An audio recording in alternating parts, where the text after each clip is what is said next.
علی علی حق ہے، علی حق ہے، علی حق ہے، علی علی جدھر حق ہے ادھر مولا، جدھر حق ہے ادھر مولا، جدھر مولا ادھر حق ہے۔ عرض کروں ایک واقعہ دو بڑے عرفاء کی زندگی سے عرض کروں گا، درود بھیجے گا محمد و آل محمد، اللہم صلی علی محمد آل محمد وعجل فرج۔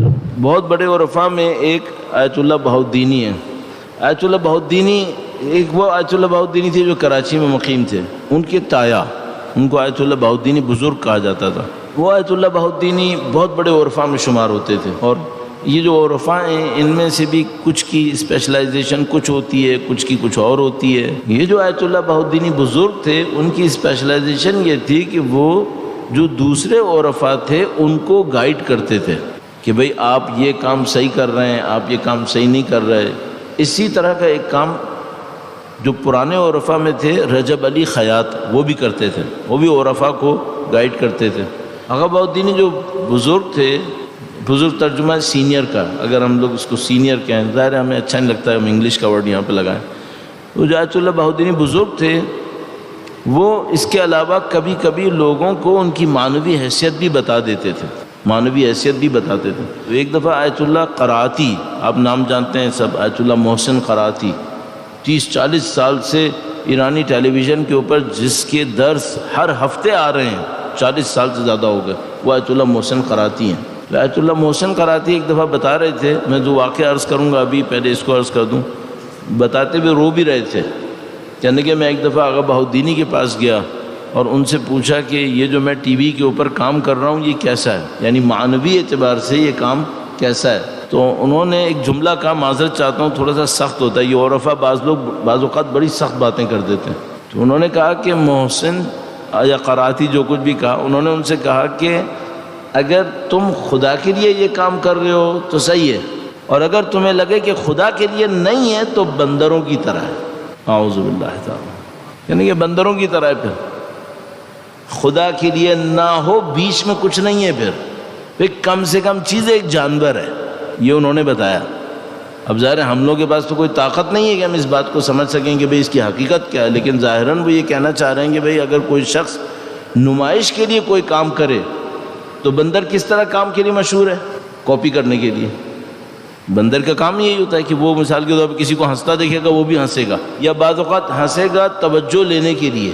تو انہوں نے کہا کہ اگر خدا نہ کرے نعوذ باللہ تعالیٰ یہ جو تم درس قرآن دیتے ہو یہ خدا کے لیے نہیں ہوا تو پھر بندروں کا کام ہے، یہ تو چھوڑ دو اس کو، بہت سخت معاملہ ہے یہ۔ آغا بہاؤالدینی جو بزرگ تھے، یہ جب امام خمینی تشریف لائے قم فرانس سے، جب انقلاب آ گیا فرانس سے وہ آئے، وہ قم میں رکے تو کچھ وقت قم میں رکے تھے، کچھ وقت، پھر اس کے بعد تہران چلے گئے تھے، اور اس کی بھی کچھ وجہ تھی۔ تو جب وہ قم میں رکے تھے تو مدرسہ فیضیہ میں انہوں نے قیام کیا ہوا تھا، اور مدرسہ فیضیہ کے باہر ایک جگہ تھی، وہاں پہ ایک لوہے کا پلیٹ فارم بنا ہوا تھا، وہ اس کمرے سے نکلتے تھے، اس پلیٹ فارم کے اوپر جاتے تھے، لوگوں کے سامنے ہاتھ ہلاتے تھے اور واپس چلے جاتے تھے۔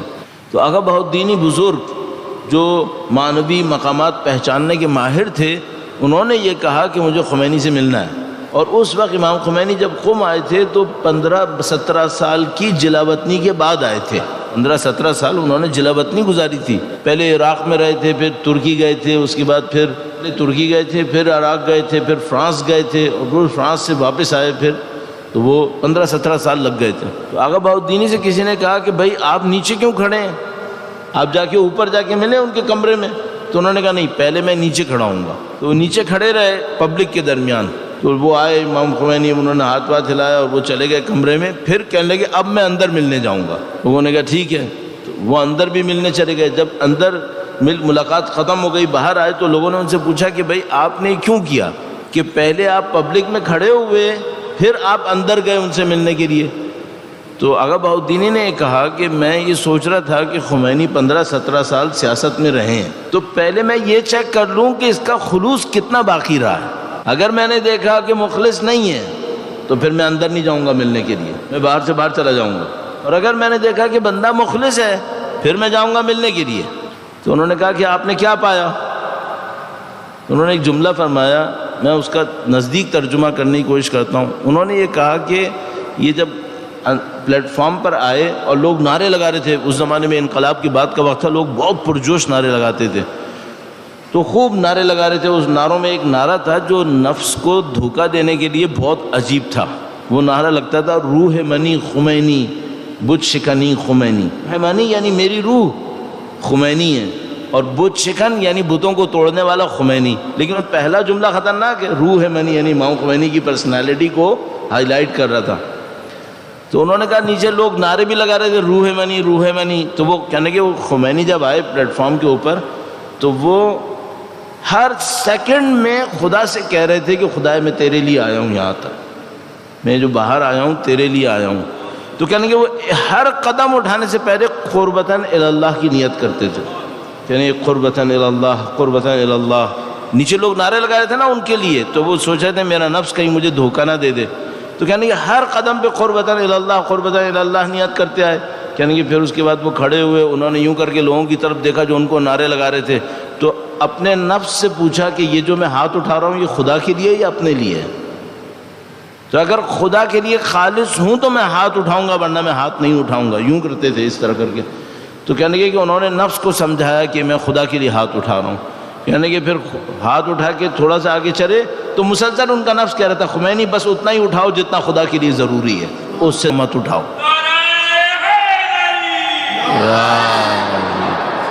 کہنے لگے کہ میں نے تو یہ احساس کیا کہ یہ خمینی پلک بھی جھپکیں گے تو یہ بھی قربتاً اللہ جھپکیں گے. اتنا زیادہ قربتاً اللہ پہ محنت کی تھی.